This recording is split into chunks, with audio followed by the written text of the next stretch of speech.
So now let's talk about revenue profile. अभी तक हम क्या पढ़ रहे थे, डेफर्ड टैक्स एसेट्स और डेफर्ड टैक्स लायबिलिटीज में क्या डिफरेंस होता है और वो क्या ज़रूरी है, डेफर्ड टैक्स एसेट्स या फिर liabilities. Obviously deferred tax asset ज़्यादा ज़रूरी है, राइट। अब हम बात करेंगे revenue profile of company. Revenue profile में हम ये देखते हैं कि कंपनी अपने रेवेन्यू फ्रॉम ऑपरेशन से और अदर इनकम से कितना पैसा कमाती है। अगर कोई कंपनी अपने ऑपरेशंस करके, ऑपरेशंस मतलब क्या होता है, जो वो बिजनेस कर रही है मार्केट में, जो वो प्रोडक्ट्स सेल करती है या फिर कोई सर्विसेज प्रोवाइड कराती है, तो उससे वो कितना कमा रही है as compare to other income से कितना कमा रही है, जो कि ये बताता है कि उसकी मार्केट डिमांड कितनी है। क्योंकि अगर किसी बिजनेस का रेवेन्यू फ्रॉम ऑपरेशन ज़्यादा है और अदर इनकम कम है, तो ये शो करता है ना कि उसके ऑपरेशंस बहुत सॉलिड है, उसके बिजनेस में दम है, उसके जो डिमांड है वो जनरेट हो रही है, उसके प्रोडक्ट सेल हो रहे हैं, उसकी सर्विसेज ज़्यादा से ज़्यादा लोग यूज़ कर रहे हैं, तभी उसका रेवेन्यू फ्रॉम ऑपरेशन से इंक्रीज हो रहा है। इसीलिए हम रेवेन्यू प्रोफाइल को कंसिडर करते हैं। अगर आप देख पा रहे हैं तो यहाँ पे हमने ब्लू बार से, जो स्काई ब्लू बार है, इसमें आता है रेवेन्यू फ्रॉम ऑपरेशंस, और जो डार्क ब्लू कलर का बार बना हुआ है यहाँ पे, जो कि ये बार ग्राफ्स में बना हुआ है, ये है अदर इनकम, यहाँ पे भी मेंशन है, राइट। और ये जो येलो आपकी राउंड लाइन जा रही है, ये आपकी है टोटल इनकम, टोटल रेवेन्यू। तो अगर हम बात करें ब्लू बार में, स्काई ब्लू बार में अगर आप देख पा रहे हैं तो 1,18,000 करोड़ है। ठीक है, पहली चीज़ तो एक करोड़ में है डेटा, तो 1,18,000 करोड़ सिर्फ रेवेन्यू फ्रॉम ऑपरेशन से आ रहा है एज कम्पेयर टू 1,22,000 करोड़ तो टोटल इनकम है। मतलब दोनों का डिफरेंस कितना हुआ, 4,000 करोड़। वो इतना छोटा अमाउंट है कि उस बार का अमाउंट नहीं आ रहा है, इसलिए यहाँ पे आपको शो नहीं कर रहा है, क्योंकि बहुत छोटा अमाउंट है, राइट। बड़ा होता तो थोड़ा सा आपको बार दिखता भी और वो अमाउंट भी दिखता। तो 1,22,000 करोड़ का टोटल रेवेन्यू में से 1,18,000 करोड़ है, जो कि बहुत सॉलिड है, राइट। अगर हम 2025 की बात करें, ये 25 का डेटा है, तो 2,59,000 करोड़ इसने कमाया, जिसमें से 2,55,000 करोड़ सिर्फ रेवेन्यू फ्रॉम ऑपरेशन से आया। मतलब अगेन 4,000 करोड़ का डिफरेंस है, वो अदर इनकम हो गई। मतलब कि ये दिखाता है कि बिजनेस अपने रेवेन्यू फ्रॉम ऑपरेशन से मैक्सिमम पैसा कमा रहा है, अदर इनकम पे वो रिलाई नहीं कर रहा। अदर इनकम पे वही बिजनेस रिलाई करता है जिसके प्रोडक्ट्स में दम नहीं है, जिसकी सेलिंग्स अच्छी नहीं है, या फिर जिसकी सर्विसेज अच्छी नहीं है, या फिर उसकी डिमांड क्रिएट नहीं हो रही। लेकिन जो बिजनेस अपने ऑपरेशन से सबसे ज़्यादा पैसा कमा रहा है वो स्ट्रॉन्ग बिजनेस है। अब हम इसको देख लेते हैं थोड़ा सा परसेंटेज टर्म्स में, क्योंकि कभी कभी ये नंबर्स का डेटा एनालाइज करना थोड़ा सा डिफिकल्ट हो जाता है। मैंने इसलिए प्रोवाइड करा ताकि आपको समझ आए कि नंबर का डेटा परसेंटेज में कैसे कन्वर्ट होएगा, राइट। अब मैं आपको दिखा देता हूँ थोड़ा सा रेवेन्यू मैट्रिक्स। अब हमने क्या किया कि ये जो रेवेन्यू फ्रॉम ऑपरेशंस है और अदर इनकम है, उसको हमने टोटल रेवेन्यू से डिवाइड कर दिया, जिससे हमें पता चल जाएगा कि रेवेन्यू फ्रॉम ऑपरेशन से कितना परसेंटेज पैसा आ रहा है और रेवेन्यू जो अदर इनकम है उससे कितना पैसा आ रहा है इन टर्म्स ऑफ परसेंटेज। ऊपर क्या था, टोटल नंबर। अब क्या है, रेवेन्यू मैट्रिक्स मतलब परसेंटेज, कि हमने जब टोटल रेवेन्यू को रेवेन्यू फ्रॉम ऑपरेशन से डिवाइड करा, तो रेवेन्यू फ्रॉम ऑपरेशन में कितना परसेंटेज आ रहा है और अदर इनकम कितना कंट्रीब्यूट कर रहा है टोटल रेवेन्यू में। तो अगर आप देख पा रहे हैं तो 96% जो पैसा है वो आता है रेवेन्यू फ्रॉम ऑपरेशन से। और अगर हम हर साल देखें तो 97, 98, 97, 98, 98, मतलब कि ये बिजनेस बहुत ही सॉलिड है। इसका मेजरली पैसा, मेजरली क्या, ऑलमोस्ट सारा पैसा इसका रेवेन्यू फ्रॉम ऑपरेशन से ही आ रहा है। जो डिविडेंड इनकम, इंटरेस्ट इनकम या जो भी अदर इनकम है वो बहुत ही कम है। लाइक 2025 में 1.53 है, जो कि 3.5% था, 3.45% था, जो कि अब 1.53 रह गया। तो ये शो करता है कि बिजनेस में कितने स्ट्रॉन्ग फाइनेंशियल्स हैं। किसी भी बिजनेस का रेवेन्यू फ्रॉम ऑपरेशंस में हम लोग ये कंसिडर करके चलते हैं कि एटलीस्ट 90% अगर उसका रेवेन्यू फ्रॉम ऑपरेशन से आ रहा है तो वो एक फोकस और सस्टेनेबल इनकम सोर्स बना रहा है।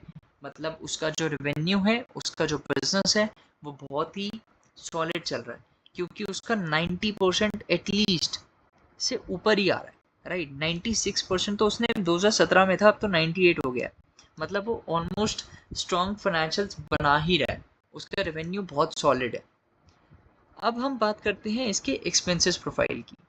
अब हमने क्या किया कि जो भी एक्सपेंसेस कंपनी कर रही है उसको हमने परसेंटेज में डिवाइड करा रेवेन्यू के कंपैरिजन में, जिससे हमें पता चलेगा। अगर आपने 11th क्लास में पढ़ा होगा common size statement, 11th class में 12th क्लास में पढ़ाया जाता है common size, sorry 12th class में पढ़ाया जाता है common size statement. Common size statement accountancy में पढ़ाया जाता है, जिससे आपको पता चलता है कि आप जब अपनी पीएनएल के जो एक्सपेंसेस हैं, चाहे वो आपका अदर इनकम हो, चाहे वो एक्सपेंसेस हो, चाहे वो टैक्स एक्सपेंस हो, या फिर आपका प्रॉफिट हो, उसको जब आप रेवेन्यू से कंपेयर करोगे तो आपको परसेंटेज में कुछ रिजल्ट्स मिलेंगे। ये रिजल्ट्स आपको ये बताते हैं कि जो पर्टिकुलर एक्सपेंस है, जैसे फॉर एग्जांपल टैक्स का खर्चा है, टैक्स का खर्चा रेवेन्यू में से कितना जा रहा है। अगर मैं 10 रुपये कमा रहा हूँ तो उसमें से टैक्स कितना जा रहा है।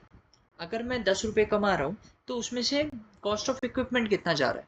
अगर मैं 10 रुपये कमा रहा हूँ तो फाइनेंस कॉस्ट में कितना जा रहा है। मतलब कि मेरी इनकम है 100%, उसमें से कितना कितना परसेंटेज मेरा अलग अलग जगह पे जा रहा है, राइट। तो let's talk about these numbers.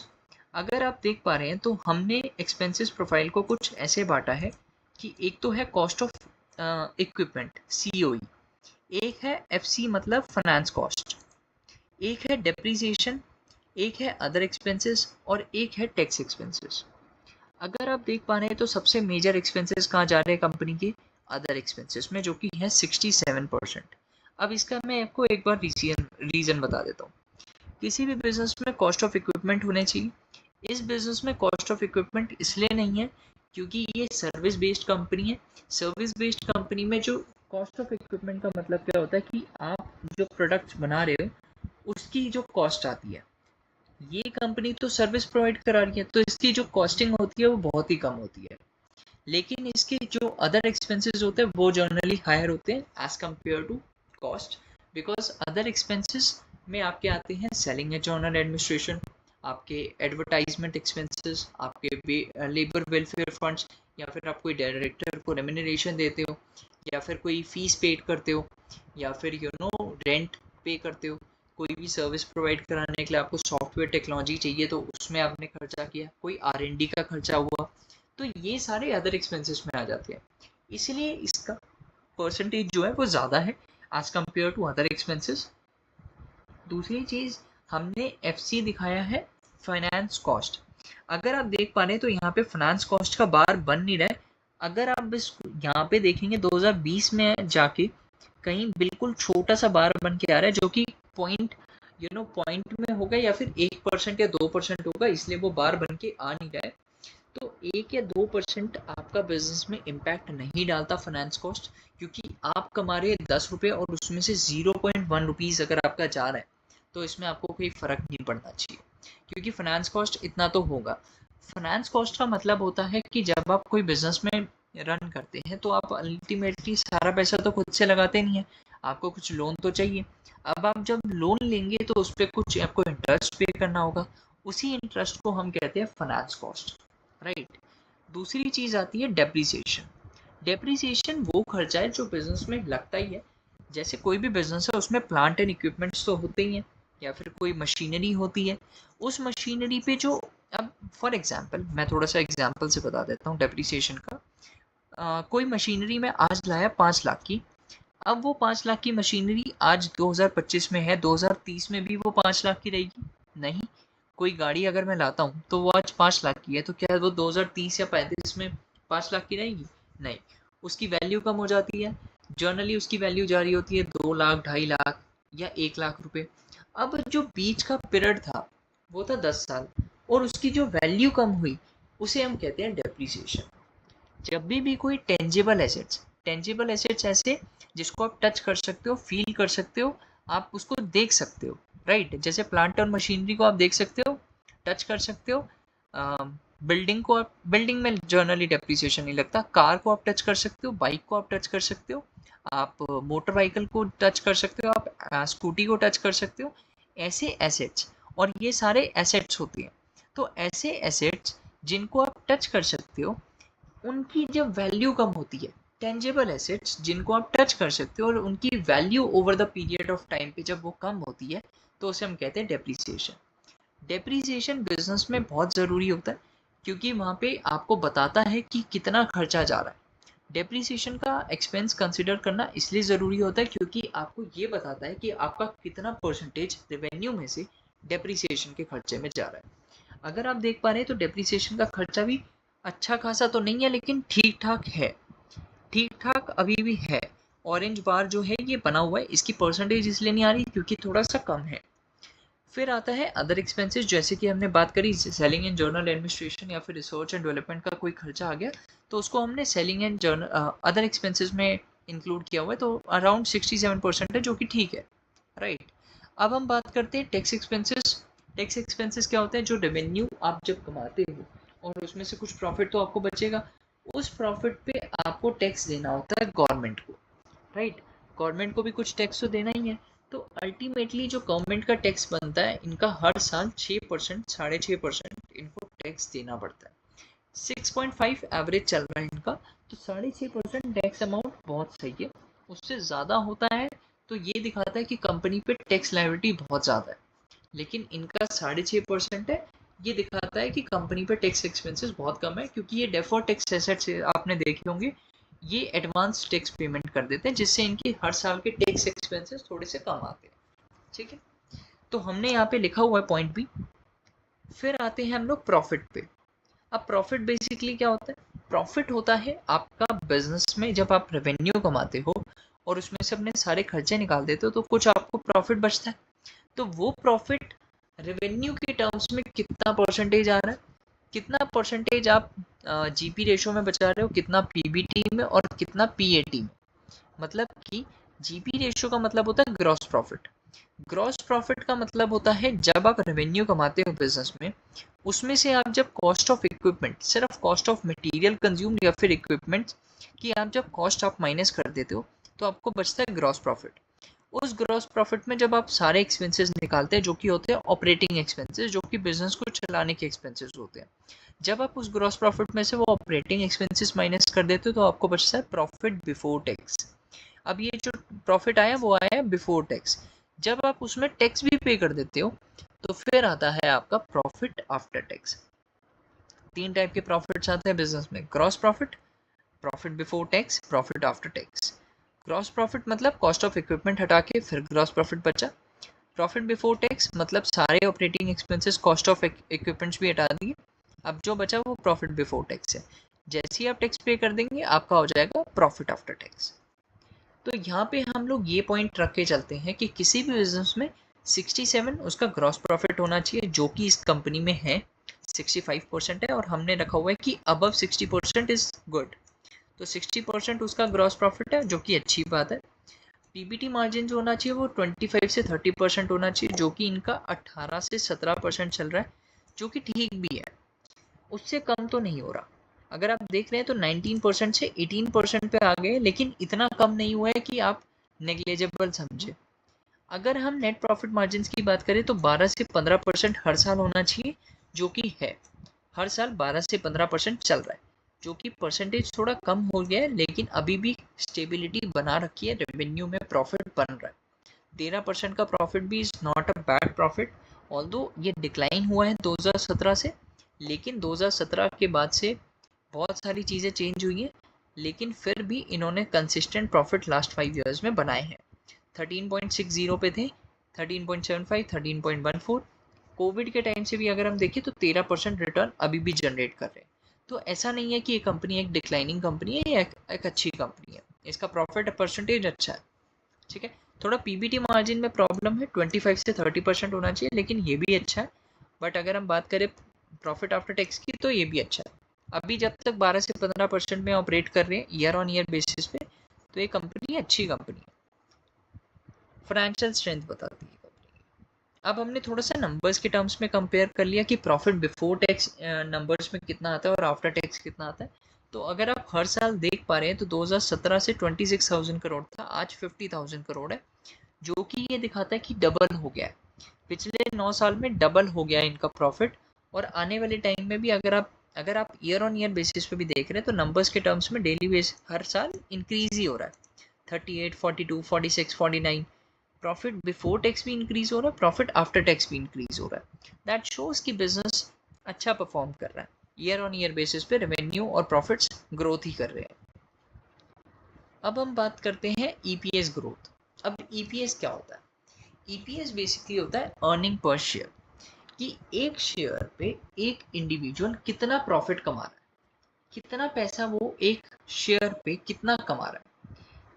मतलब कि अगर मैं एक शेयर होल्डर हूँ तो मैं कंपनी के टोटल रेवेन्यू में से कितना पैसा कमा रहा हूँ, वो हमें बताता है अर्निंग पर शेयर। अगर आप देख पा रही हैं तो हमने ये पॉइंट रखा हुआ है कि कोई भी कंपनी की हम प्रेफरेंस सभी रखते हैं जब उसकी अर्निंग पर शेयर की ग्रोथ होती है एटलीस्ट 10 to 15%। अगर हम यहाँ पे देख पा रहे हैं तो 2019 में -38% चला गया था, लेकिन उसके बाद 2020 से अभी तक इसने एक स्टेबिलिटी मेंटेन करी है। इसका अर्निंग पर शेयर अगर आप देख पा रहे तो 104, 115, 126, 134 जो कि इंक्रीज ही हो रहा है, राइट। तो ये तो इंक्रीज हो रहा है, लेकिन अर्निंग पर शेयर की जो ग्रोथ है ईयर ऑन ईयर बेसिस पे इज नॉट गुड, लाइक बहुत ही ज़्यादा फ्लक्चुएटिंग है। तो हम ये कह सकते हैं कि यहाँ पे कंपनी थोड़ा सा प्रॉब्लम्स क्रिएट कर रही है। अगर वो अपने अर्निंग पर शेयर पे थोड़ा सा फोकस करे तो वो ग्रो कर सकती है, अदरवाइज उसकी जो अर्निंग पर शेयर है वो अभी डिक्लाइनिंग फेज पे चल रही है, क्योंकि बहुत ही ज़्यादा रिफ्लेक्ट कर रही है, बहुत ही ज़्यादा फ्लक्चुएट कर रही है और इतना स्टैंडर्ड मीट नहीं कर रही। लाइक 2022 में 19%, फिर उसके बाद 11%, 9%, 6%, जो कि दिखा रहा है कि बिजनेस बहुत डिक्लाइनिंग फेज में है। ऑल्दो रेवेन्यू पर शेयर, जो अर्निंग पर शेयर है, वो बहुत ज़्यादा इंक्रीज नहीं हो रहा है, इंक्रीज हो रहा है लेकिन बहुत ज़्यादा नहीं हो रहा है। 126 से 134 गया, जो कि 6% की ग्रोथ दिखाता है, जो कि ईयर ऑन ईयर बेसिस पे परसेंटेज ग्रोथ वाइज हम लोग कहेंगे कि इंक्रीज नहीं हो रहा, ठीक है। Although it is increasing, but revenue के टर्म्स में और अगर हम ओवरऑल परसेंटेज टर्म्स में देखें तो नहीं इंक्रीज। अब हम बात करते हैं कंपनी के कैश फ्लो स्ट्रक्चर के बारे में। अब ये कैश फ्लो स्ट्रक्चर क्या है? कैश फ्लो स्ट्रक्चर आपको ये बताता है कि कंपनी अपने ऑपरेटिंग एक्टिविटीज से, अपनी इन्वेस्टिंग एक्टिविटीज से और फाइनेंसिंग एक्टिविटीज से कैसे पैसा बना लिया। मतलब कि अगर मैं आज बात करता हूँ ऑपरेटिंग एक्टिविटीज़ की, तो ऑपरेटिंग एक्टिविटीज़ ये बताता है कि मैं ऑपरेशन से जो पैसा कमाता हूँ वो कितना आ रहा है। जो इन्वेस्टिंग एक्टिविटीज़ होती है वो it's talk about like investing activities talk about property plant and equipment, या फिर डिविडेंड इनकम, या फिर आपकी रेंट इनकम, या फिर कोई इंटरेस्ट इनकम, या फिर आपकी इन्वेस्टमेंट्स, आपके कोई भी ऐसी चीज़ें जो एसेट्स से रिलेटेड हो, एसेट्स जिस पे आपका राइट होता है, तो उनसे रिलेटेड जो भी परचेज सेल, या आपकी प्रॉपर्टी परचेज सेल, या फिर आपकी सेल इन्वेस्टमेंट परचेज या सेल, या फिर आपकी कोई बिल्डिंग परचेज या सेल, क्योंकि आपकी ओवरऑल ये इन्वेस्टमेंट रिलेटेड एक्टिविटीज़ हैं, तो वो सारी चीज़ें आती हैं इन्वेस्टिंग एक्टिविटीज़ में। और जो फाइनेंसिंग कॉस्ट होती है, फाइनेंसिंग एक्टिविटीज़ होती हैं, financing activities it's all talk about your funds, sources of funds. मतलब कि आपके क्या क्या सोर्सेज ऑफ फंड्स हैं और उसमें आपकी क्या क्या कॉस्ट जाती है और क्या क्या चीज़ें आपको देनी पड़ती हैं। मतलब कि जब आप कोई शेयर्स इशू करते हो तो उसका अमाउंट जाता है फाइनेंसिंग एक्टिविटीज़ में। जब आप कोई डिबेंचर्स इशू करते हो तो उसका अमाउंट जाता है। जब आप कोई लोन लेते हो तो उसका अमाउंट भी जाता है। अगर आप उस लोन की रीपेमेंट करते हो तो उसका अमाउंट भी जाता है। अगर आप उस डिबेंचर्स को बायबैक रिडीम करते हो तो उसका पैसा भी उसमें इंक्लूड किया जाता है। या फिर आप जब शेयर्स को बायबैक करते हो तो उसका पैसा भी जाता है। अपार्ट फ्रॉम दैट, आप जो इंटरेस्ट पे करते हो उसका पैसा भी इसमें इंक्लूड किया जाता है उस पर्टिकुलर ईयर में। या फिर आप कोई डिविडेंड पे करते हो, इनकम जो होती है वो इन्वेस्टिंग में आती है, लेकिन जब आप पे करते हो तो वो आता है आपका फाइनेंसिंग कॉस्ट में। और यहाँ पे बच जाता है आपका net cash. Net cash show करता है कि ओवरऑल तीनों एक्टिविटीज़ के बाद ईयर ऑन ईयर बेसिस पे नेट कैश कितना बच रहा है। तो यहाँ पे अगर आप देख पा रहे हैं तो कंपनी का जो रेवेन्यू फ्रॉम ऑपरेटिंग एक्टिविटीज़ है, ये जो ब्लू बार है ये ऑपरेटिंग कैश की बात कर रहा है। तो ईयर ऑन ईयर बेसिस पे आपका रेवेन्यू फ्रॉम ऑपरेटिंग एक्टिविटीज़, मतलब जो कैश ऑपरेटिंग एक्टिविटीज़ जो हैं वो इंक्रीज हो रही हैं और business is able to generate operation income, operation से इनकम जनरेट कर पा रहा है, कैश जनरेट कर पा रहा है। जो कैश की बात हो रही है, इस सर सारी कैश की बात होती है। No accrual basis concept is used, only cash basis concept is use. Cash basis का मतलब होता है सारी cash related transaction, no credit transaction is included. Okay, so सारी कैश ट्रांजैक्शंस अगर हम देख पा रहे हैं तो ऑपरेटिंग कैश में बिजनेस 49,000 करोड़ कमा रहा है, जो कि 25,000 करोड़ पे था, जो कि डबल हो गया है 9 साल में।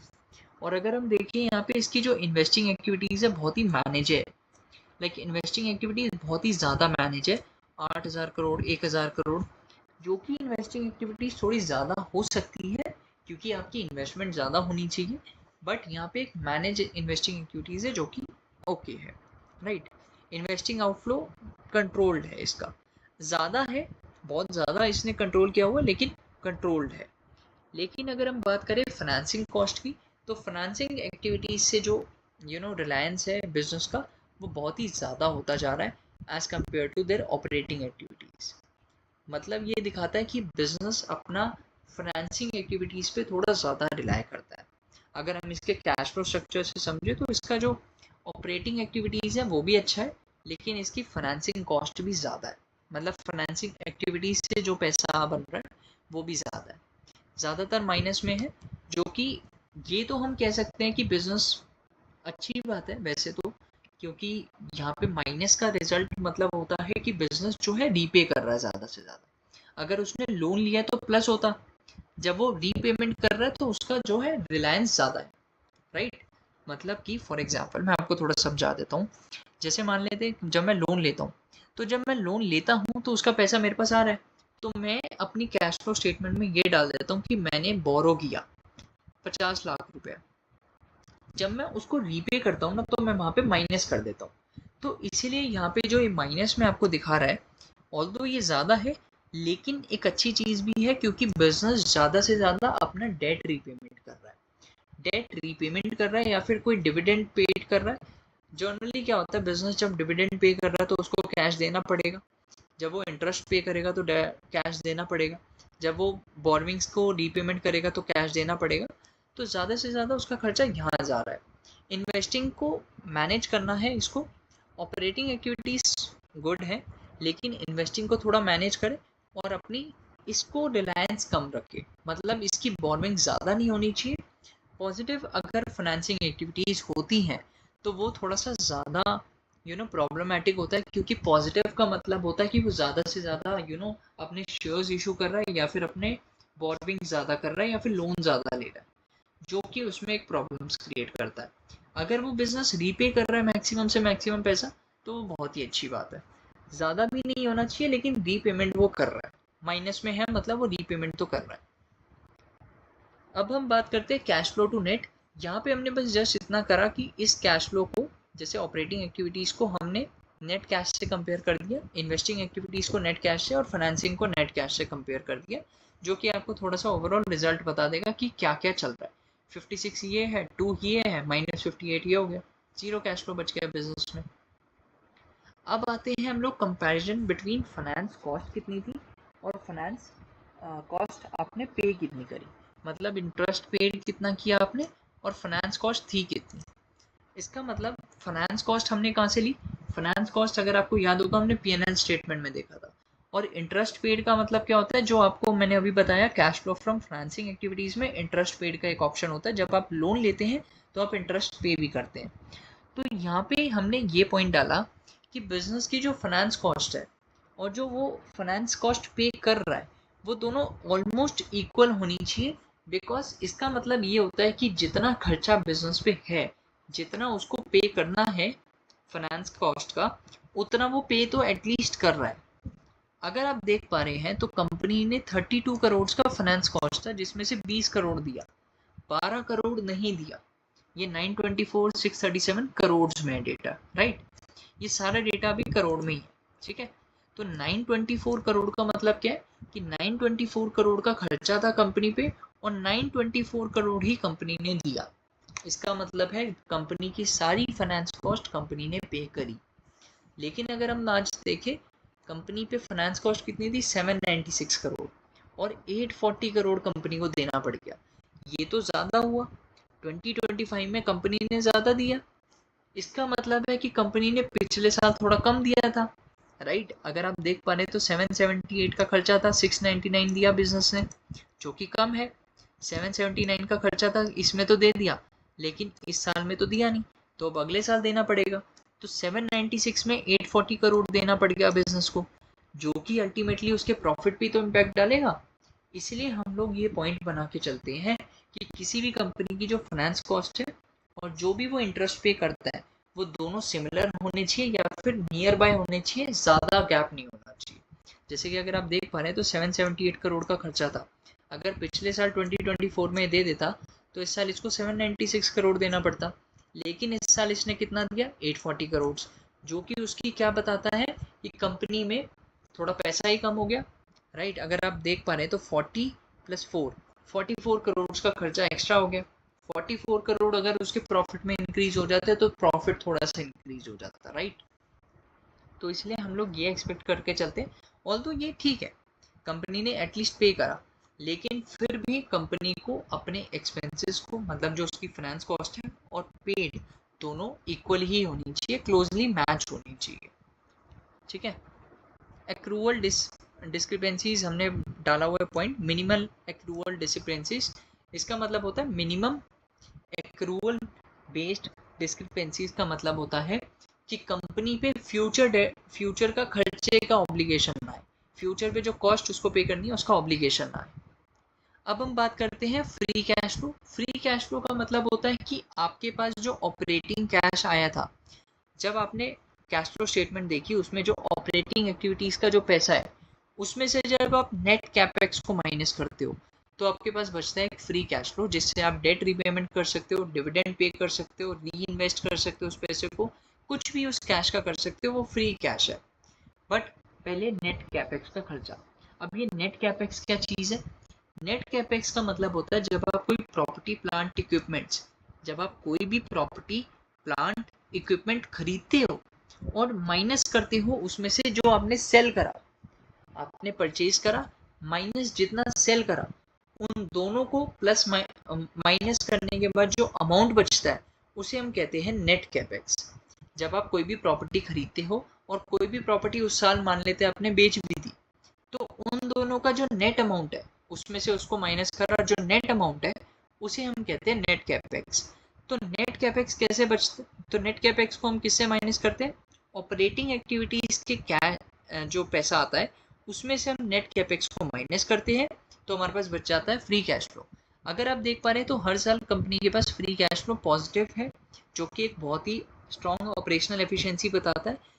ये बताता है कि कंपनी के पास ये सारा पैसा अब फ्री कैश है, मतलब वो डेट रीपेमेंट कर सकता है, डिविडेंड पे कर सकता है, री इन्वेस्ट कर सकता है। ग्रोइंग और पॉजिटिव जो होता है उस कंपनी का फ्री कैश फ्लो बहुत ही पॉजिटिव होता है, कंपनी ग्रोथ सेगमेंट में होती है। फिर ये हमने उसको कंपैरिजन किया था कि फाइनेंस कॉस्ट को उसकी कंपैरिजन किया था फ्री कैश फ्लो से, तो उसके टाइम्स में नंबर आया। लेकिन अगर आप फ्री कैश फ्लो को देख पा रहे हैं तो हर साल इंक्रीज हो रहा है, जो कि बहुत ही अच्छी चीज़ है। ये है डिविडेंड मैट्रिक्स कंपनी की, हर साल कंपनी कितना डिविडेंड दे रही है, डिविडेंड पे आउट रेशियो कितना होना चाहिए। अगर आप देख पा रहे हैं तो 30 से 40%, 50% होना चाहिए। कंपनी 97, 54, 92 में चल रही है, तो बहुत ही अच्छी चीज़ है। Like although it is not as so much good, because 92% dividend pay करना मतलब होता है 8% ही आपका जो है रिटेन अर्निंग में पैसा रखना। Right. Dividend pay out ratio basically आपका डिविडेंड और आपका रेवेन्यू, सॉरी प्रॉफिट, जो प्रॉफिट होता है उसको डिवाइड करके कंपेयर किया जाता है। जो भी डिविडेंड अमाउंट आता है वो प्रॉफिट से कंपेयर किया जाता है। तो यहाँ पे आपका 92% है, मतलब कंपनी रिटेन बहुत कम कर रही है और डिविडेंड में ज़्यादा पैसा दे रही है, जो कि थोड़ी सी कम अच्छी बात है। तो 30 से 50% इज़ गुड, बिकॉज अगर आपका बैलेंस बना रहेगा कि आप डिविडेंड 50% दे रहे हो और 50% रिटेन भी कर रहे हो फॉर फ्यूचर ग्रोथ, तो वो एक अच्छी कंपनी होती है, क्योंकि उसके पास री इन्वेस्ट के लिए पैसा आ जाता है। राइट। लास्ट मेट्रिक्स आती है, लास्ट आपका जो टॉपिक आता है वो आता है share holding pattern. Share holding pattern का मतलब होता है कि कंपनी में जो जो इन्वेस्टर्स हैं उनमें वो कौन कौन है, प्रमोटर्स कितने हैं, फॉरेन इंस्टीट्यूशंस कितने हैं, डोमेस्टिक इंस्टीट्यूशंस कितने हैं, अदर डोमेस्टिक इंस्टीट्यूशंस कितने हैं, और रिटेल इन्वेस्टर्स कितने हैं, और गवर्नमेंट कितना स्टेक्स लेके बैठी है। तो अगर हम इस कंपनी में देखें तो हमने सिर्फ दो ही चीज़ें कंपेयर करी, प्रमोटर्स के पास कितना है, अदर्स के पास कितना है। अदर्स में foreign institutions, government institutions, domestic institutions, retail investors सब आ जाते हैं, और प्रमोटर्स को हमने अलग कर दिया। ठीक है, हमारा ऑब्जेक्टिव होता है प्रमोटर्स के पास स्टेक होने चाहिए, बाकी सबके पास भी स्टेक्स होने चाहिए। जैसे फॉरेन इंस्टीट्यूशंस हमें ये बताता है कि फॉरेन इन्वेस्टमेंट बहुत अच्छी है इस कंपनी में, तो एक स्ट्रॉन्ग बिलीव आ जाता है, राइट। समटाइम्स प्रमोटर से आता है, प्रमोटर से पहला आपका बिलीव आता है, दूसरा आता है फॉरेन इंस्टीट्यूशन से, फिर आता है डोमेस्टिक इंस्टीट्यूशन से। तो फॉरेन इंस्टीट्यूशंस का हमने परसेंटेज अभी कवर नहीं करा है, लेकिन अगर आप देख पा रहे हैं इस कंपनी के अंदर तो अराउंड 70% कंपनी होल्ड करके बैठी है। मतलब मैनेजमेंट के सारे डिसीजंस उसके पास है, ऑनरशिप कॉन्फिडेंस है इस कंपनी में, और वेल डिस्ट्रीब्यूटेड है, राइट। और हमारा ये पॉइंट मानना है कि किसी भी कंपनी में अगर 45%, अगर इन्वेस्टर के पास, जो प्रमोटर है कंपनी का, उसके पास एटलीस्ट 45% है, वो एक बेस्ट कंपनी है। जनरली ये कहा जाता है कि 51% स्टेक होने चाहिए, लेकिन वी डिसाइड कि 45% भी अगर कंपनी के पास पड़ा है अपना खुद का, तो वो एक अच्छी कंपनी, क्योंकि उसके पास मेजॉरिटी डिसीजंस आ जाते हैं एज कम्पेयर टू 55%। 45% में उसके मेजॉरिटी डिसीजंस फिर भी गने जाते हैं। अभी तो कंपनी के पास 71% पड़ा है। कंपनी ने सिर्फ 2% डाइल्यूट किया है पिछले 9 साल में, जो कि एक बड़ी कंपनी के लिए डाइल्यूशन ज़रूरी भी होता है, क्योंकि जैसे जैसे उसको अपने आप को ग्रो करना है उसको डाइल्यूट करना पड़ता है थोड़ा बहुत। तो अगर आप देख पा रहे हैं तो 73% से 71 में आए, इतना बुरा नहीं है। जब तक कंपनी 45 तक है वो बहुत अच्छी कंपनी है। ऑल्दो 71 से 50 पे चली जाएगी ना, तो एक डाउट वाला रीज़न है कि प्रमोटर ने इतना क्यों बेचा। ऐसा होगा नहीं, ऐसा सिनारियो होता नहीं है, जनरली स्मॉल कैप कंपनीज में होता है, लार्ज कैप में नहीं होता है। बट अगर आप देख पा रहे तो 71% इज सॉलिड प्रमोटर्स। तो अगर हम बात करें तो ईपीएस में थोड़ा सा प्रॉब्लम था कंपनी के, और थोड़ा बहुत एक्सपेंसेस में प्रॉब्लम है। बाकी ओवरऑल अगर हम कंपनी की बात करें तो TCS is a good company. Although decisions आपको खुद बनाने हैं, कोई भी इन्वेस्टमेंट डिसीजन के लिए मैं आपको सिर्फ मेट्रिक्स बता सकता हूँ, क्या क्या आपको चीज़ें देखनी चाहिए वो बता सकता हूँ, लेकिन बाकी डिसीजन आपको खुद बनाने पड़ेंगे। I am not suggesting two by this stock. I am not suggesting कि आपको टीसीएस बाय करना चाहिए या फिर सेल करना चाहिए। मैंने सिर्फ आपको फाइनेंशियल दिखाए कंपनी के पिछले 9 साल में, आपको डिसीजन बनाना है कि इस कंपनी में आपको इन्वेस्ट करना है या नहीं। Okay, thank you so much.